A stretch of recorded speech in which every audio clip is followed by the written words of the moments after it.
But for a little appetizer, let's stay in gaming, because I've been enjoying making some game videos as of late. So there's one here from the Videogamedunkey on the first actual AAA game, Skull and Bones. And after that, we'll be checking the incognito mode video. Hold on. A fun little thing is somebody hit me up. Sometimes, I guess subscribers or perhaps just other people tend to send me mails. I don't know why. Some of them tend to end up in my spam mail. So if I haven't responded to any of your very long questions sometimes, I apologize. I did find one today. Somebody who asked me about like travel to Mars and wanted some of my expertise, I guess, in astrophysics, and it sent me on a very long loop of trying to find some data that I wanted to explain. So I have a lot of tabs open right now from my the Institute of Study and some papers from certain academies that I need to make sure that I don't lose. All right, let's pause this. Let's get into it. The first AAA game, Skull and Bones. Let's see how this one goes.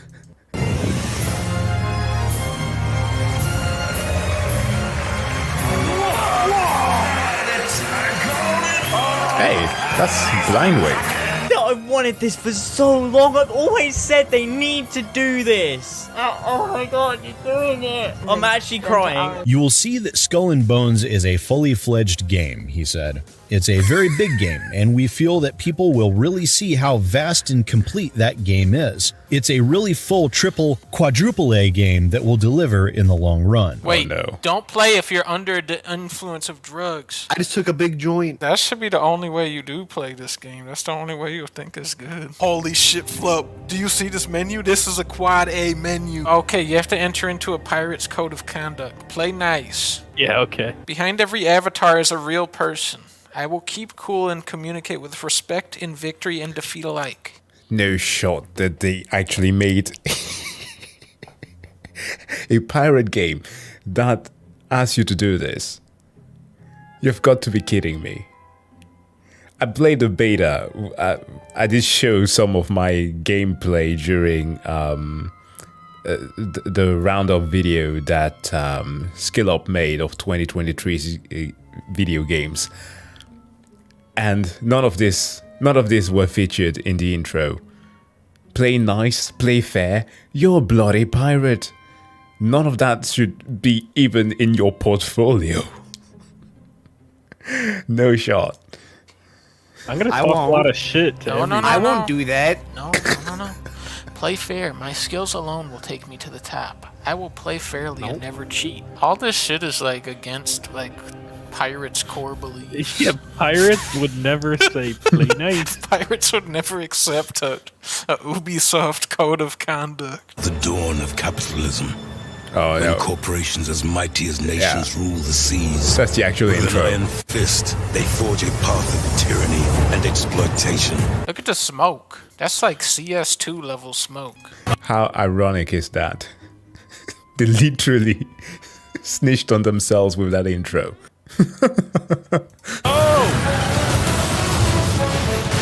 Oh no, the reticle, they made it worse. Crazy. I didn't think it would be like this. Watch the multiplayer be nothing like that. It's gonna be one of those games where you're chopping down trees. Some fine timber there for the taking. The tree is already harvested. I can't harvest none of these trees.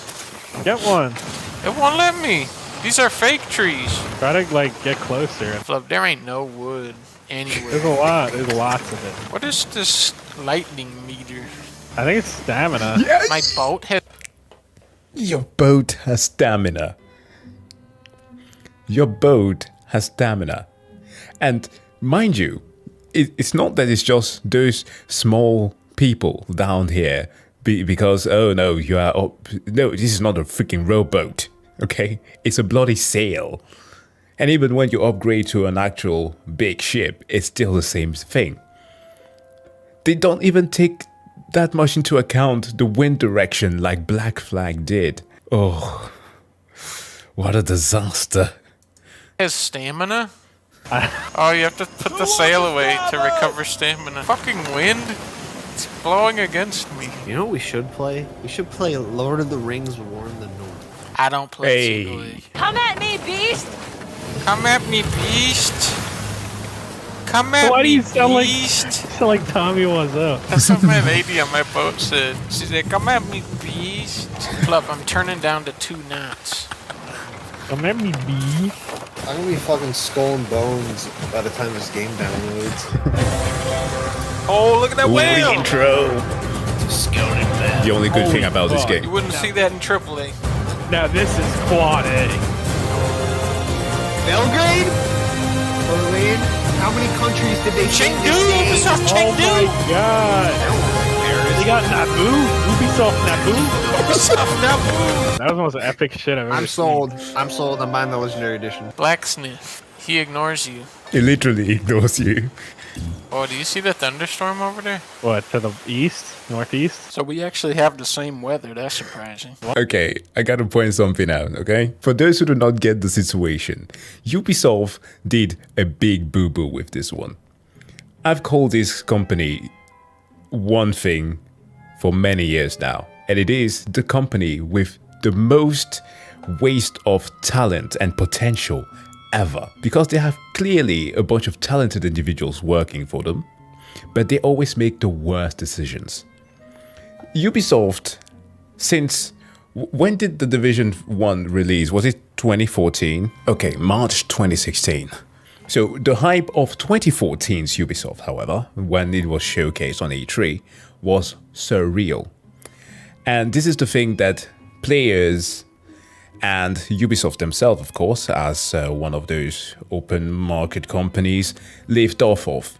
They saw potential for creating an actual live service that many people were desiring, that was not like Destiny, something that was a little bit more grounded. And they thought to themselves, we can deliver this. We have the Tom Clancy universe, people are going to enjoy this.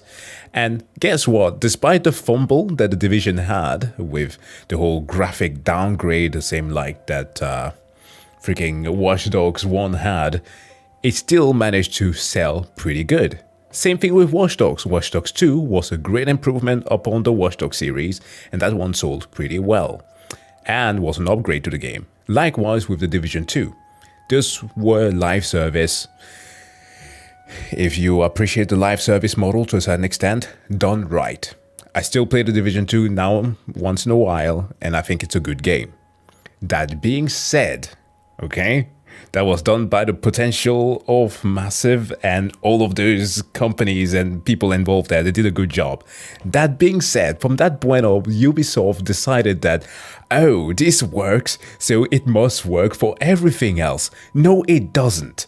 What they did was that they basically went to Singapore, wanted to have tax reductions, and they ended up getting themselves in a trap that they could not escape. For the last 10 years, they have been looking for what some could basically call, they've been fund chasing, because Singapore can give you fundings for making games. Like many other countries, like the UK, you can get, I think, 25% off tax reduction, and also funding to make your game. And naturally, of course, the folks at Ubisoft Singapore and all of the other studios that are involved here are filled with what I would consider to be nothing but competent people. But the competency is squandered when the higher-ups go only for the bag, thus keeping a product in works for over a decade until there was government intervention. The problem, however, is that you actually need to release something. And then we have this shit. A downgrade that is way worse than Black Flag that released a decade before this. That's the problem. That's the big problem. Even ship combat being minimal is still better than this from Valhalla? Yes. It's so stupid.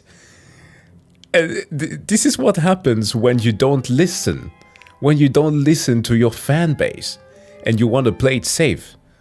Because they play it safe mostly because there is one aspect in this type of game that they always base the result off of, which is the operating cost. On a single player game, It's pretty easy, right?